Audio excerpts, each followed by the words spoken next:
अस्सलाम वालेकुम my YouTube family. उम्मीद है आप सब ठीक ठाक होंगे और अपने घरों में अपनी फैमिली के साथ खुश और आबाद होंगे। आज मैं आपके साथ जो स्नैक की रेसिपी शेयर करूंगी ये मज़ेदार तो होगी, लेकिन ये टी टाइम के लिए एक बेस्ट रेसिपी है। उसके अलावा आप इसको पार्टीज़ पर भी बना सकते हैं और मेहमानों को भी सर्व कर सकते हैं। तो चलिए बिस्मिल्लाह करते हैं और बनाना स्टार्ट करते हैं। तो सबसे पहले हम इसके लिए ईस्ट को रेडी कर लेंगे। कटोरी में मैंने ले लिया हाफ कप नीम गर्म पानी, और पानी आपका ना ज़्यादा ठंडा होना चाहिए और ना ही ज़्यादा गर्म। इसमें डालेंगे 1 टेबलस्पून के बराबर ईस्ट, और ईस्ट जो है वो आपको इजीली मार्केट से मिल जाएगी, इंस्टेंट ईस्ट। अब हम इसमें ऐड करेंगे शुगर 1 टीस्पून, और शुगर इसमें लाजमी जाएगी क्योंकि ये शुगर ही हमारी ईस्ट को एक्टिवेट करती है। और आपने ईस्ट जो है वो खुला हुआ पैकेट नहीं लेना क्योंकि उससे फिर रिज़ल्ट अच्छा नहीं आता। इसको मिक्स करेंगे और इसको हम कवर करके रख देंगे जब तक कि ये फूल जाए। इसको हार्डली 5 से 6 मिनट लगते हैं फूलने में। इसको हम साइड पे रख देंगे अच्छे से मिक्स करके। अच्छा जी, जब तक हमारी ईस्ट रेडी हो रही है तो हम मैदे में कुछ चीज़ें ऐड कर लेते हैं। मैदा मैंने लिया है 2.5 कप, ठीक है, और ये मेजरिंग कप से मैंने नाप लिया। ये वाले 2.5 कप है, ये 1 कप जो है ये 240 ग्राम्स का है, ठीक है। तो इसको मैंने छान लिया हुआ है। अब हम सबसे पहले हम इसमें ऐड करेंगे नमक, तकरीबन ½ टीस्पून जितना। 1 टेबलस्पून हम इसमें ऐड करेंगे मिल्क पाउडर किसी भी ब्रांड का। इससे हमारी डो जो है ये बहुत क्रीमी बनती है। अगर आपके पास है तो आप डाल दें, अगर नहीं है तो स्किप कर दें। ड्राई इंग्रेडिएंट्स को मिक्स करेंगे और अब हम इसमें ऐड कर देंगे 2 टेबलस्पून ऑयल।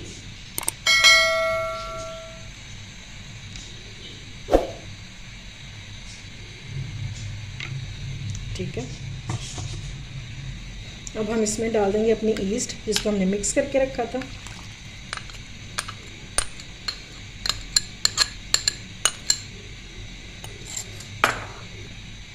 मिक्स करेंगे और डो गूंदने के लिए आप नीम गर्म पानी भी ले सकते हैं और नीम गर्म दूध भी। और पानी आपका ज़्यादा गर्म नहीं होना चाहिए, इतना हो कि आपके हाथ जो हैं वो इजीली बर्दाश्त कर लें। थोड़ा थोड़ा डालते जाएंगे और डो को गूंद लेंगे।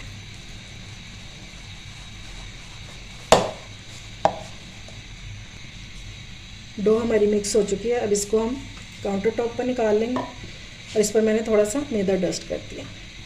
और अब हमने इसको इस तरह से हथेली की मदद से इसको हमने मसल लेना। इससे हमारी डो जो है ये बहुत अच्छी राइज होगी। अब ये चिपक रही है ना, स्टिकी सी है, ये अभी ठीक हो जाएगी। ये लें जी, इसको मसलते हुए मुझे 7 से 8 मिनट हो चुके हैं और ये देखें मेरे हाथ भी बिल्कुल साफ़ हो चुके हैं और इसकी स्टिकीनेस भी ख़त्म हो चुकी है। लें जी, माशाल्लाह से ज़बरदस्त सी डो हमारी गुन चुकी है। और ये देखिए ये ना ज़्यादा सख्त है और ना ही ज़्यादा हार्ड है, ठीक है। अब ये मैंने बॉल में लगा दिया ऑयल, इसको हम सारी तरफ से ग्रीस कर देंगे, ठीक है। ये डो जो है उठा के हम इसके अंदर रख देंगे, ठीक है, इस तरह से। इसके ऊपर भी मैंने ऑयल लगा दिया, वही वाला, एक्स्ट्रा से नहीं लगाया ताकि ये ऊपर से ड्राई नहीं हो। और अब हम इसको कर देंगे कवर। इसको कवर करके रख देंगे किसी गर्म जगह पे, ठीक है। काउंटर टॉप पे मत छोड़िएगा क्योंकि सर्दियाँ हैं तो फिर इसको राइज होने में बहुत मसला होगा, ठीक है। इसको 3 घंटे तक भी लग सकते हैं। जब तक ये अपने साइज़ में डबल से ट्रिपल ना हो जाए आपने इसको बिल्कुल भी नहीं छेड़ना। अच्छा जी, अब हम ब्रेड के लिए स्टफिंग रेडी कर लेते हैं। तो पैन में मैंने डाला है 2 टेबलस्पून ऑयल, और इससे ज़्यादा जो है ना वो हमें नहीं चाहिए, ठीक है। इसमें डालेंगे बारीक कश किया हुआ प्याज। ये मैंने 1 अदद ले लिया, छोटा सा प्याज, और इसको हमने सौते कर लेना है। इतना हम इसको फ्राई करेंगे कि ये सॉफ्ट भी हो जाए और ट्रांसलूसेंट सा भी हो जाए। बस हमने इसको कलर कोई नहीं देना। प्याज हमारा फ्राई हो गया और ये काफ़ी हद तक सॉफ्ट भी हो गया, ठीक है। अब हम इसमें ऐड कर देंगे 2 टेबलस्पून मैदा, और इसको हमने अच्छे से भून लेंगे। इतना भूनेंगे इसको कि इसमें से एक सौंधी सौंधी सी खुशबू आना शुरू हो जाए। मैदे की बुनाई आपने बहुत अच्छे से करनी है। मैदा बहुत अच्छे से भुन गया, तो अब हम इसमें डालेंगे चिकन स्टॉक। अगर आपके पास चिकन स्टॉक ना हो तो फिर आप 2 कप दूध भी डाल सकते हैं। मैं 1 कप चिकन स्टॉक डालूँगी और 1 कप दूध डालूँगी। फ्लेम आपकी लो होनी चाहिए ताकि इसमें लम्स ना बने, और इसको हमें जल्दी जल्दी से मिक्स कर लेना। इस तरह से मैश करते हुए हम सारा इसको मिक्स कर लेंगे। जब अच्छे से मिक्स हो जाए तो फिर हम इसमें डालेंगे 1 कप दूध। ठीक है,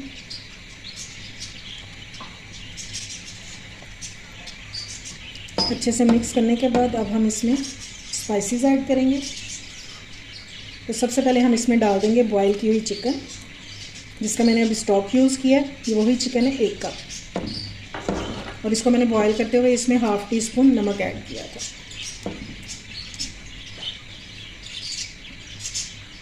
अब इसमें डालेंगे बारीक कटी हुई सब्ज़ मिर्चें।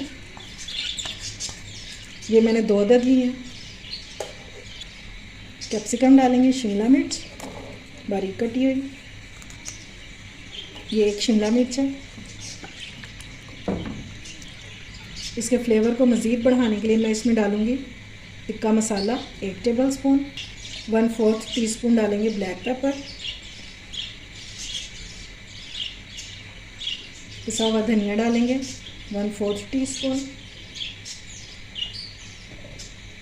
और थोड़ी सी इसमें कुटी हुई मिर्चें डाल दें, तकरीबन 1/4 टीस्पून। बस अब हम सारी चीज़ों को अच्छे से मिक्स कर लेंगे।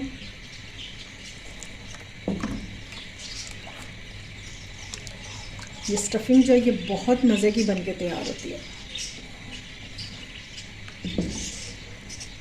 और अब हम इसमें ऐड करेंगे ½ टीस्पून गार्लिक पाउडर। ठीक है, यानी कि लहसुन का पाउडर।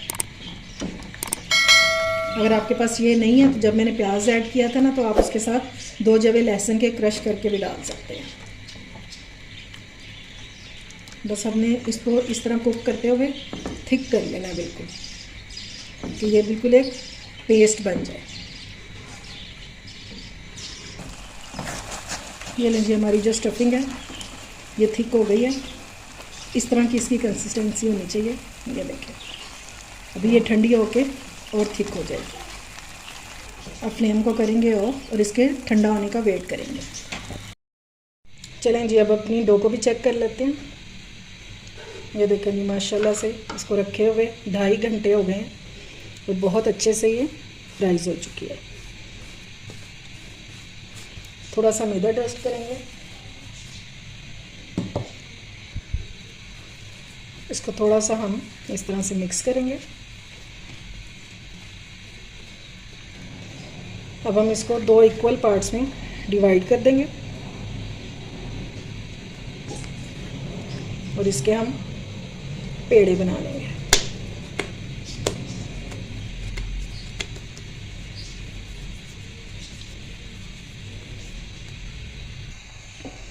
ये देखें जी, दोनों पेड़ों को मैंने बेल लिया, सेम साइज़ में 2 रोटियां। ठीक है, और रोटी की थिकनेस कैसी होनी चाहिए, ये देखें, ज़्यादा मोटी नहीं रखेंगे। ठीक है,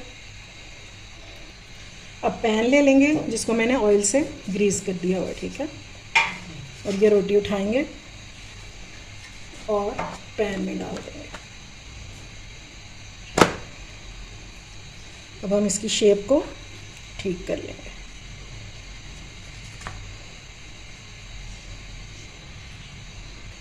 अब हम इसके ऊपर डालेंगे स्टफिंग, लेकिन उससे पहले मैं आपको बता दूं कि मैंने पतीले को प्री हीट होने के लिए रख दिया हुआ है।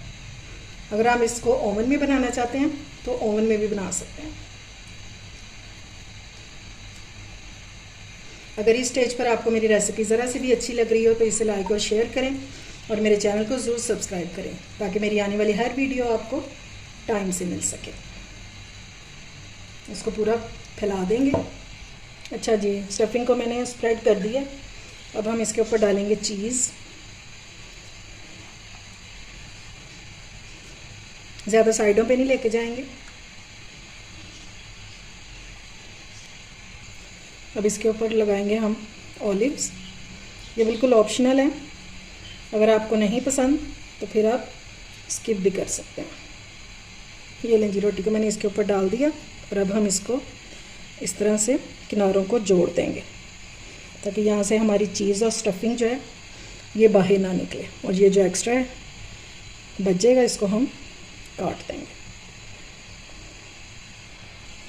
ये लें जी, सारी मैंने अच्छी तरह से इसको कवर कर दिया सारी साइडों से।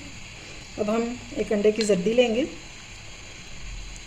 चाहें तो इसमें थोड़ा सा दूध भी डाल सकते हैं, और अब हम इसको इसके ऊपर ब्रश कर देंगे, इससे कलर बहुत अच्छा आएगा।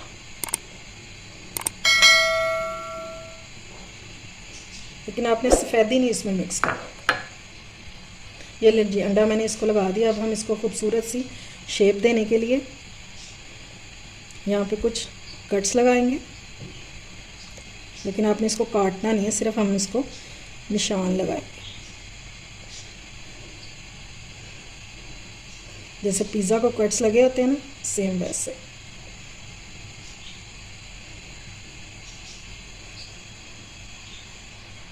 ये लें जी, इसको मैंने निशान भी लगा दिए हैं, ठीक है।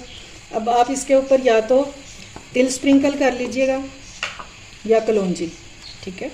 मैं इस पे ऊपर थोड़ी सी कलौंजी डाल रही हूँ,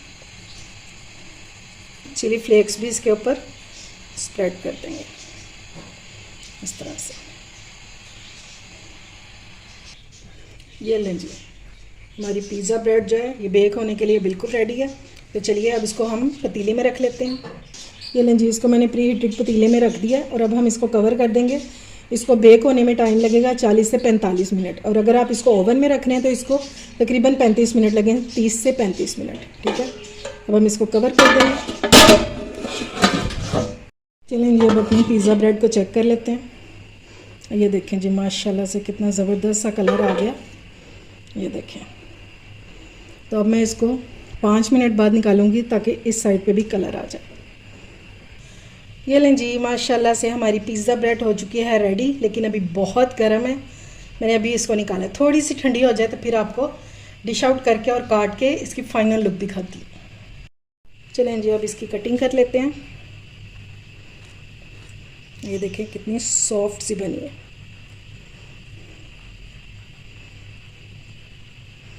और फुल चीज़ी चीज़ी। ये देखें जी, माशाल्लाह से आज की इस पिज़्ज़ा ब्रेड के आप फ़ैन हो जाएंगे इंशाल्लाह। एक बार बनाएंगे तो बार बार बनाना पसंद करें। ये देखें माशाल्लाह से, ये देखें जी, और फुल रिच और फुल क्रीमी और चीज़ी। उम्मीद है आपको मेरी ये रेसिपी पसंद आई होगी। अगर अच्छी लगे तो फ्रेंड्स एंड फैमिली में शेयर किया करें और मेरे चैनल को सब्सक्राइब भी किया करें। अपना और अपने प्यारों का ख्याल रखें, मुझे दुआ में याद रखें। अल्लाह हाफिज़।